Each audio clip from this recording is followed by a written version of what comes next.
what are the things that you are your non-negotiables that you have to do every night in order to make Yeah. sure you're getting a great night?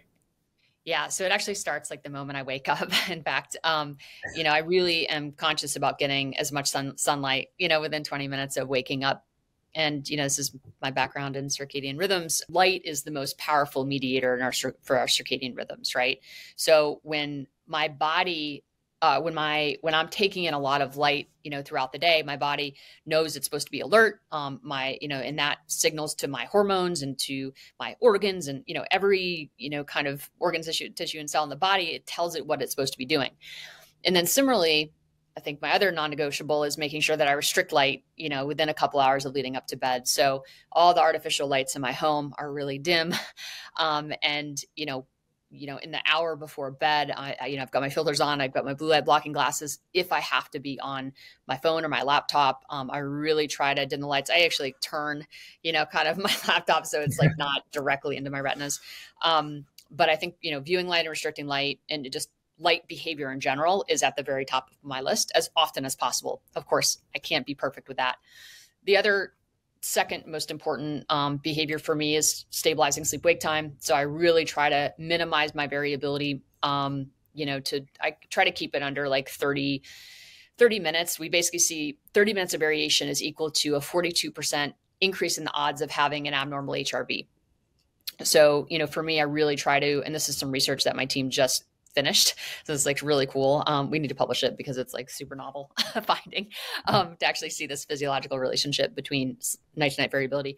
But that's a big one for me. I try to find my last calorie, and these are all circadian things. My last calorie, a couple hours to 3 hours before I intend to sleep. Massive, we call this time restricted eating. So different than intermittent fasting, and there's no caloric restriction type of element to it. It's really just ensuring that you are consolidating all your calories inside a feeding window, ideally one that is in tune with the light dark cycle. That is, our body again is anticipating that food at certain times during the 24-hour cycle. Generally, that time frame is going to be during the sunlight hour, like when the sun is out. So when we eat outside of that window, our body again isn't anticipating that we should have food. And as a result, we have to work really, really hard to digest. Digestion is just generally very effortful. That's why we see when, folks actually fast, we see higher HRV.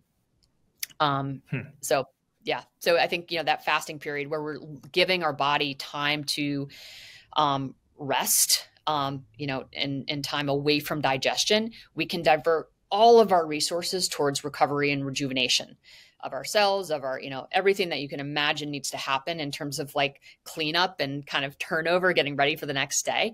If we're asking our body to do all of those things and then at the same time digest, we're going to bias toward digestion, right? It has to do that before it can really do all these other regenerative things.